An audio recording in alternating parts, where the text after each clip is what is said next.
Awami League comeback করার আশঙ্কা তো অবশ্যই আছে, এবং এখন যারা ক্ষমতায় আছেন তারাও যে বিভিন্ন গোপন চুক্তিতে নাই এটা আমরা মনে করি কিভাবে? এমন তথ্য তো ইতিমধ্যে প্রচারিত আছে, সত্য মিথ্যা আল্লাহ ভালো জানেন। তিনি লন্ডন থেকে বাংলাদেশে আসার আগেও ইন্ডিয়ার সাথে কিছু বোঝাপড়া এবং কিছু চুক্তির ভিত্তিতে এসেছেন। এবং আমরা মন্ত্রী পরিষদের তালিকাও যদি দেখব এখানে ইন্ডিয়াপন্থী এবং আমেরিকাপন্থী লোকদেরকে একদম সবচাইতে গুরুত্বপূর্ণ দায়িত্বগুলি দেওয়া হয়েছে।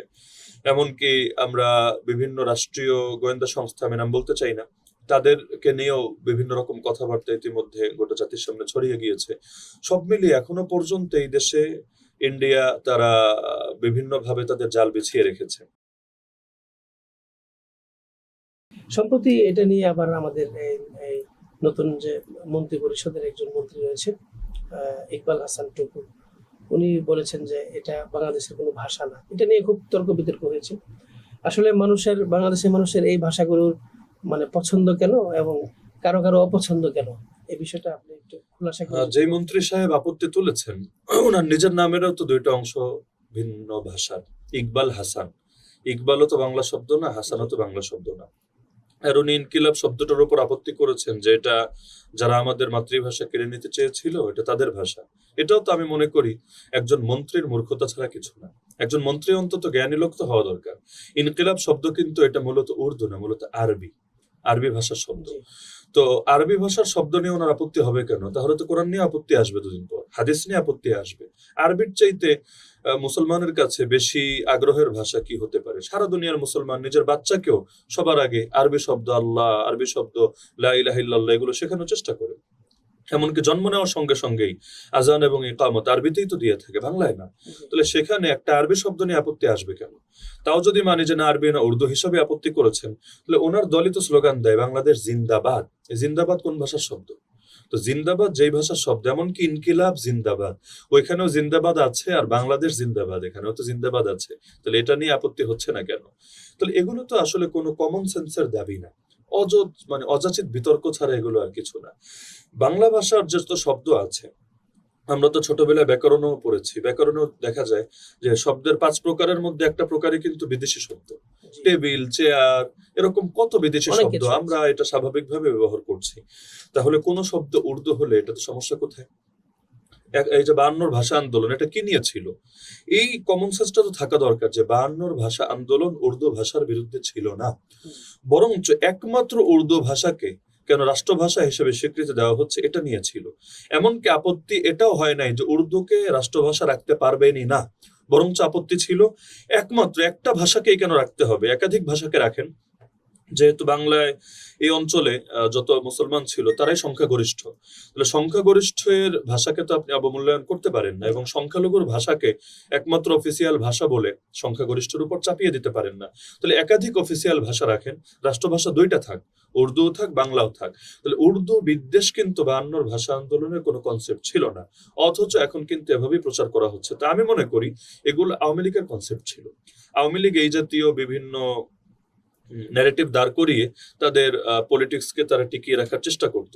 এখন একই পথে যদি বিএনপির কিছু দায়িত্বশীল হাঁটে, এটা শুধু তাকে না পুরো দলকে ডোবাবে। এজন্য দেখবেন পুরো বাংলাদেশে এটা ট্রোলের বিষয় হয়ে দাঁড়িয়েছে।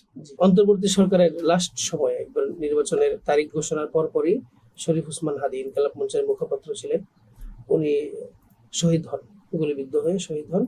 ওনার বিচারের অগ্রগতি আমরা যতটুকু দেখেছি, মানে এখন তো আলোচনাই নাই বিচারের। তো যারা ওনার কাছে আছে, ওনার সংগঠনে আছে, তারাও খুব বেশি এখন বিচারের বিষয়টা আগের মতন একটা বিরাট এক আন্দোলন হয়ে তার বিচার চাওয়া হয়েছিল, সারা দেশবাসীর বিচার চাওয়া। এখন আবার এগুলো থেকে মানুষ পিছিয়ে যাচ্ছে। তো ওসমান হাদীর বিচার, পাশাপাশি শাপলা চত্বরের যে শহীদদের বিচার, এই বিচারগুলো কি আসলে হবে না নাকি বাংলাদেশে? বা এগুলো নিয়ে আপনারাও তো রাজনৈতিকভাবে এখন কেন যেন মনে হয় যে মুখ খোলা, মানে মুখ বন্ধ হয়ে গেছে সবার। বিষয়টা আসলে এমন না। বিগত সময়ে শরীফ ওসমান বিন হাদী রহমতুল্লাহ আলী তার শাহাদাতের পরে পুরো বাংলাদেশ তো উত্তাল হয়ে গিয়েছিল, এবং তার জানাজা এদেশের জন্য একটা স্মরণীয় জানাজা হয়ে থাকবে ইনশাআল্লাহ। আল্লাহ তাআলা তাকেও জান্নাতুল ফেরদাউসে উচ্চ মর্যাদা দান করুন। তো ওই সময় আসলে মানুষ বিচারের জন্য প্রফেসর ইউনূস সাহেবকে এককভাবে দায়ী করত, এখন আসলে পুরো বাংলাদেশের সামনে স্পষ্ট হয়েছে যে যতই আমরা এই ভদ্রলোকটাকে গালি দেই না কেন, তিনি কোন কোন জায়গায় ধরা ছিলেন এবং এখনো যারা ক্ষমতায় এসেছেন তারাও ঠিক কোন কোন জায়গায় ধরা, এটা তো স্পষ্ট। দেশ আসলে সবসময় রাষ্ট্রপ্রধানটা চালায় না। বরঞ্চ কখনো ডিপ স্টেট এবং আরো কিছু গোপন শক্তি তারা গোটা সরকার প্রধান বা সরকারি শক্তির চাইতে আরো বেশি পাওয়ারফুল হয়ে যায় এবং তাদের রায় মানতেই সকলকে বাধ্য করা হয়।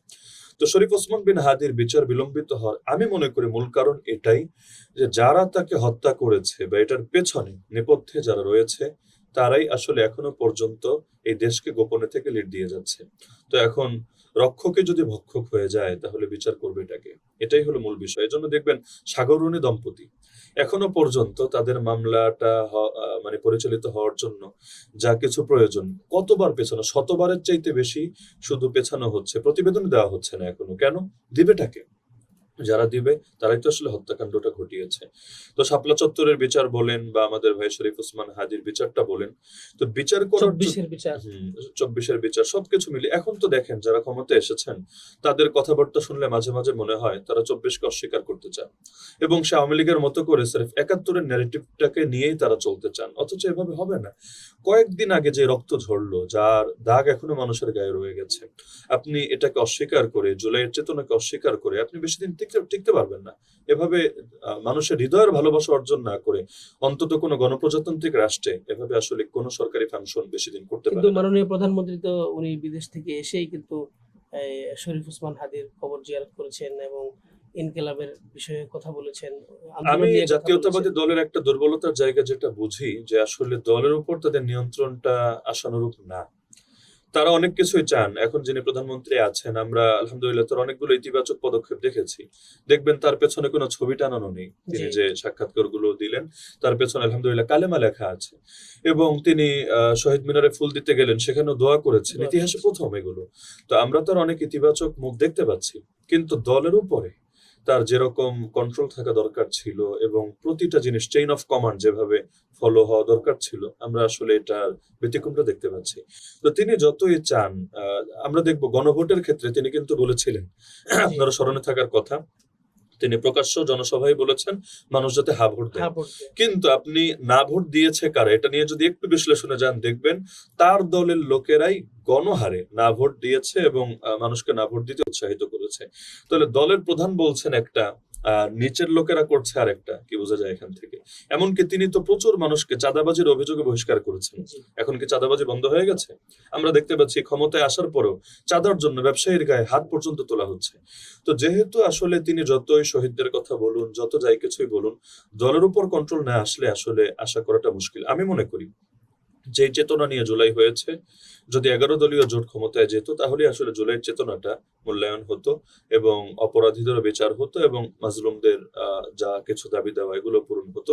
এখন যারা আছেন তাদের থেকে আসলে 24-এর ব্যাপারে খুব বেশি স্বপ্ন দেখাটা কঠিন। আমি মনে করি 47, 71 এবং 24 এই তিনটা চেতনা যারা একসঙ্গে নিয়ে চলবে ইনশাআল্লাহ তাদের হাতে এই জাতি এবং এই রাষ্ট্র নিরাপদ থাকবে। তাহলে আপনি বলছেন যে ওনাদের হাতে 24টা খুব বেশি নিরাপদ না, বা ওনারা 24কে লালন করতে আমি মনে চাইছে- করছি না। মনে করছেন। তো সেই হিসেবে কি আওয়ামী লীগ কি আবার কামব্যাক করতে পারে?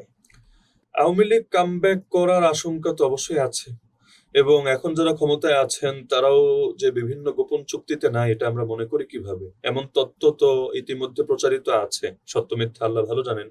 তিনি লন্ডন থেকে বাংলাদেশে আসার আগেও ইন্ডিয়ার সাথে কিছু বোঝাপড়া এবং কিছু চুক্তির ভিত্তিতে এসেছেন এবং আমরা মন্ত্রী পরিষদের তালিকাও যদি দেখবো এখানে ইন্ডিয়াপন্থী এবং আমেরিকাপন্থী লোকদেরকে একদম সবচাইতে গুরুত্বপূর্ণ দায়িত্বগুলি দেওয়া হয়েছে।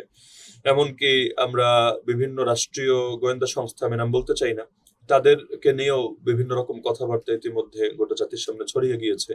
সব মিলিয়ে এখনো পর্যন্ত এই দেশে ইন্ডিয়া তারা বিভিন্ন ভাবে তাদের জাল বিছিয়ে রেখেছে আর ইন্ডিয়া সর্বতভাবেই চায় আওয়ামী লীগ ফিরে আসুক, কারণ তারা আওয়ামী লীগের উপর যতটা আস্থা রাখে দ্বিতীয় কোনো শক্তির উপরে তারা আস্থা রাখবে না। এতে যতই তাদেরকে চাটুক, যতই তাদের দালালি করুক, অন্য কারো উপর তারা এই আস্থাটা রাখবে না। তো এই 5 বছরের ভেতরেই যে কয়দিন তারা ক্ষমতায় থাকবেন আওয়ামী লীগের পুনর্বাসনের আশঙ্কা আছে। ইতিমধ্যে আমরা দেখেছি অনেক জায়গায় অফিস খুলে দেওয়া হয়েছে, জি। তাদের মামলাগুলো নিয়েও বিভিন্ন না, কথাবার্তা খুলে আসছে। দিলেও কিন্তু আমরা দেখেছি যে ছাত্রদল গিয়ে আবার হামলা করছে, অফিস বন্ধ করছে। কিছু নাটক তো করাই লাগে, জাতিকে কিছু তো আইওয়াশ করাই লাগে, কিন্তু নির্বাচনের ক্ষেত্রেও তারা যে ওই দলের দ্বারা প্রচুর বেনিফিট পেয়েছেন কোনো সন্দেহ নেই। বিভিন্ন জায়গায় তো একচেটিয়া ভোট পেয়েছেন তারা, নৌকার ভোট তো আছে, নেতা নয়তো গিয়েছে, কিন্তু 2-1 কোটি ভোট তো কমাস কম দেশে এখনো আছে। এই ভোটগুলো কারা পেয়েছে আপনি দেখেন, একটু এই বাস্তবতা ঘাটলেই তো বুঝবেন যে এদের উপর আস্থা কেন রাখলো। এমনকি আপনি দেখবেন, আমি যদি মজার তথ্য দেই, এক আসনে জামাত ইসলামী একজন হিন্দু প্রার্থীকে দাঁড় করিয়েছিলেন, কৃষ্ণনন্দী বাবু। জি, সে হিন্দু প্রার্থীকে হিন্দুরা ভোট না দিয়ে সেখানে কিন্তু জাতীয়তাবাদী দলের লোককে ভোট দিয়েছে। তো জাতি ভাইয়ের পাশে থাকবে না, এটা কিন্তু আসলে খুব স্বাভাবিক মনে হয় না আমার কাছে। তাহলে এই যে তাদেরকে কনভিন্স করলো কিভাবে? নিঃসন্দেহে এর পেছনে ইন্ডিয়ার স্বার্থ, আওয়ামী লীগের স্বার্থ, অবশ্যই সবকিছু লুকায়িত আছে। আমাদের সিলেটেও পাহাড়ের যে ভোটগুলো আছে এবং অন্যান্য ধর্মের যে ভোটগুলো আছে এগুলোর ক্ষেত্রেও কিন্তু তারা একচেটিয়া ভাবে পেয়েছে। তো সব মিলিয়ে আমি মনে করি আওয়ামী লীগ তাদের হাত ধরে ফেরার সমূহ একটা আশঙ্কা রয়ে গেছে। বাকি আওয়ামী লীগকে যদি তারা ফেরানোর চেষ্টা করে, পরিণতি ভালো হবে না, কারণ এখনো জাতির ভেতরে ক্ষোভ আছে। জাস্ট এটা যদি সংগঠিত হয় আবারও আগ্নেয়গিরির লাভার মতো প্রকাশিত হয়, এটা তারা সামলাতে পারবে না।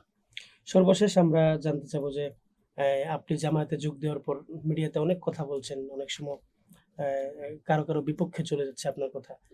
আপনি জামাতে যোগ দেওয়ার পর এই পর্যন্ত কোথাও কোথাও থেকে কোনো হুমকি পেয়েছেন কিনা বা শঙ্কিত কিনা আপনি এই বিষয়ে? হুমকি ধুমকি আমার নিত্য সঙ্গী। যেদিন থেকে মাঠে ময়দানে দাওয়াতি মেহনত শুরু করেছি সেদিন থেকে নিয়মিত হুমকি। অনেকে তো আছে একটা হত্যার হুমকি পেলে একদম কান্নাকাটি করে, তারপর বিভিন্ন আইনি আশ্রয় নিয়ে সোশ্যাল মিডিয়া গরম করে মানে পুরো দেশকে উত্তেজিত করে ছাড়ে। কিন্তু আলহামদুলিল্লাহ আমার কাছে এগুলো এখন পানি ভাত হয়ে গেছে।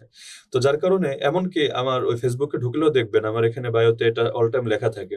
কখনো পরোয়া করিনি যে আমার ব্যাপারে কি বলা হচ্ছে, তবে সর্বদা তাই বলেছি যা বলা আমার অপরিহার্য। তো বিগত ফ্যাসিবাদের আমলে আলহামদুলিল্লাহ আমাদের জবান বন্ধ থাকেনি, জেল খেটেছি। জি, এমনকি কোন দল কোন নেতাকে আমরা পাশে পাইনি, একটা বছর পর্যন্ত আমার নামও কেউ মুখোচ্চারণ করেনি বাইরে। জি, কিন্তু আলহামদুলিল্লাহ যখন একা ছিলাম, নিঃসঙ্গ ছিলাম, তখনও যেহেতু কারো পরোয়া করিনি, এখন তো পরোয়া করার কোনো কারণ নেই। আমি মনে করি হায়াত আল্লাহর হাতে, মৌত আল্লাহর হাতে। যখন কপালে মরণ লেখা, মরণ আসবেই আসবে। তো একদিনও যদি বাঁচি, শিয়ালের মতো বেঁচে কি লাভ, সিংহের মতোই বাঁচবো ইনশাআল্লাহ। তো আল্লাহ যদি আমার কপালে মরণ এখন লেখা না লিখে না রাখেন, সবাই চেষ্টা করে আমাকে মারতে পারবে না। আর যদি মেরে ফেলেও সমস্যা কোথায়? শাহাদাত হ্যায় মতলুব মকসুদ মুমিন, না মালে গনিমত না কিশোর কুসাই। আমরা তো মায়ের পেট থেকে জমিনে শাহাদাতের জন্যই এসেছি। তো যার কারণে কোনো পরোয়া নেই আমার এতে। তো হুমকি ধমকি নিয়মিত আসছে এবং আমার দুঃখের জায়গা এটাই, আমি যা কিছু বলছি মিডিয়ায় প্রতিনিয়ত মিলিয়ন মিলিয়ন মানুষ এগুলো দেখছে। দরকার ছিল যুক্তির জবাব যুক্তি দিয়ে দেওয়া হবে, দলিলের জবাব দলিল দিয়ে দেওয়া হবে। আমি ভুল করতে পারি না এমন না, আমার ভুলগুলো যৌক্তিকভাবে পয়েন্ট আকারে তুলে ধরা হবে। কিন্তু লক্ষ্য করলে দেখবেন শুধু গালিগালাজ, ট্রোল, হুমকি ধমকি এছাড়া আর কিছু হচ্ছে না। এভাবে কিন্তু কাজের কাজ কিছু হবে না, উল্টো তাদের ব্যাপারে মানুষ বীতশ্রদ্ধ হবে এবং এটা যে স্রেফ প্রতিহিংসা এবং মানুষ কিন্তু এটা বুঝে ফেলবে। তো হুমকি ধমকি নিয়মিত আসছে, কোনো সংকয়ের কিছু নেই। এমনকি শুধু ফেক আইডি না, রিয়েল আইডি থেকেও আসছে। বাকি আমি সবকিছু আল্লাহর উপর অর্পণ করে রেখেছি, আল্লাহ কপালে যা লিখে রেখেছেন তাই। সর্বশেষ আপনার কাছে জানতে চাই, আপনি কি জামায়াতের কোনো পদে আসবেন কিনা ভবিষ্যতে, এবং আপনি কখনো ছাত্র জীবনে ছাত্র শিবির করেছেন কিনা? জামাতের কোনো পদে আসা না আসে এটা কোনো ব্যক্তির সিদ্ধান্তের উপর নির্ভর করে না এবং এটা নবীর আদর্শও না। আল্লাহ রাসূল স্পষ্ট বলেছেন যে যারা কোনো নেতৃত্ব চায় আমরা তাকে নেতৃত্ব দেই না, আমরা যাকে যোগ্য মনে করি তাকে দেই। তো জামাত ইসলামী ওই নীতির উপরই চলে। এখানে চেয়ে কেউ কোনোদিন ক্ষমতা পাবে যদি না, দেয়া পাওয়ার কোনো হয় আপনাকে? সুযোগও নেই। দেওয়া হলে সেখানে মানে কাউকে যদি কোনো দায়িত্ব চাপানো হয়, হাদিসের মধ্যে আছে ওয়াইন আলাইহা, আল্লাহ তাআলা তোমাকে সে ব্যাপারে সাহায্য করেন, তুমি সাহায্যপ্রাপ্ত হবা। তো যদি জিম্মাদারি আমার উপর চাপিয়ে দেওয়া হয় আমার কোনো ধরনের লোভ আগ্রহ লালসা ছাড়া, সেক্ষেত্রে আমরা যেহেতু আনুগত্য করেই চলি, জামাত ইসলামী আনুগত্য ভিত্তিক সংগঠন, তো আমরা তো আনুগত্য করতে বাধ্য। তো জিম্মাদারি যদি কোনোটা আমার কাছে দেওয়া হয় সেটা তো নিতে আমি বাধ্য এবং সেখানে আল্লাহর সাহায্য পাবো, এটাই হাদিসের কথা। বাকি নিজের দিক থেকে ব্যাপারে কোনো আগ্রহ থাকবে না। আর জিজ্ঞেস করেছেন ছাত্র জামানে আমি কখনো ছাত্র শিবির করেছি কিনা, না, ছাত্র জামানে আমি কোনো রাজনৈতিক দলই করিনি এবং সে সময় আমি মনে করতাম পড়ালেখাটাই সবচাইতে বড় রাজনীতি। আমার ব্যক্তিগত নীতি ছিল, এমনি আমি ছাত্র রাজনীতির বিরুদ্ধে না। বাকি আমরা যেই ধারায় পড়াশোনা করেছি বা যে প্রতিষ্ঠানে করেছি সেখানে রাজনীতির কোনো সুযোগ ছিল না। কারো ব্যাপারে ন্যূনতম সম্পৃক্ততার ধারণাও যদি পাওয়া যায়, প্রমাণ লাগবে না, বহিষ্কার করা হতো, কোনো সুযোগই ছিল না। তো ছাত্র রাজনীতি আমি করিনি, তবে আলহামদুলিল্লাহ রাজনীতি না করলেও রাজনীতির ব্যাপারে সচেতনতা এবং এ ব্যাপারে জ্ঞান অর্জন করা এবং এটাকে নজরে নজরে রাখা, এটা দায়িত্ব হিসাবে আমি দেখতাম। এ কারণে দেখবেন আমার রাজনীতি করার বয়স তো খুব বেশি দিন না, না, সব মিলিয়ে হয়তো 1.5-2 বছরের মতো হবে। কিন্তু আলহামদুলিল্লাহ প্রথম দিন থেকেই রাজনৈতিক ব্যাপারে যে কথাবার্তাগুলো বলছি, ফেলে দেওয়ার মতো তো না। এবং মানুষ গ্রহণ করছে আপনার কথা। আলহামদুলিল্লাহ। তো এখন এর দ্বারা এটা তো আসলে একদিনেই কোনো দল কাউকে এই পর্যায়ে ঠেলে নিয়ে আসতে পারে, বিষয়টা এমন না। তো আমি মনে করি রাজনীতি ফিল্ডে সরাসরি সবাই করুক না করুক, কিন্তু রাজনৈতিক সচেতনতা ছাড়া এই ফিতনার জামানায় নিজের ঈমান রক্ষা করা এবং জাতির ঈমান রক্ষা করা আসলে মুশকিল ব্যাপার। আমাদের উস্তাদরা আমাদেরকে বলতেন, মান লাম ইয়ারিফ আদাতা জামানিহি ফাহুয়া জাহিল। জাতির আদত যারা জানে না তারা আসলে আলেম হয় না, তারা মূর্খ হয়। তো জাতির আদত বুঝতে গেলে রাজনৈতিক অবস্থা তো আসলে বোঝার মধ্যে রাখতে হয়। তো ছাত্র জামানায় যদিও করিনি, এখন করছি এবং ইনশাআল্লাহ আল্লাহ যতদিন বাঁচিয়ে রাখেন করে যাব ইনশাআল্লাহ। এটা ইমানি দাবিতেই, যতদিন পর্যন্ত এদেশে এবং গোটা বিশ্বে ইসলামের পতাকা উড্ডীন না হবে ততদিন পর্যন্ত আমাদের লড়াই চলবে ইনশাআল্লাহ। change tv.press এক ফোঁটা হলুদও নেই।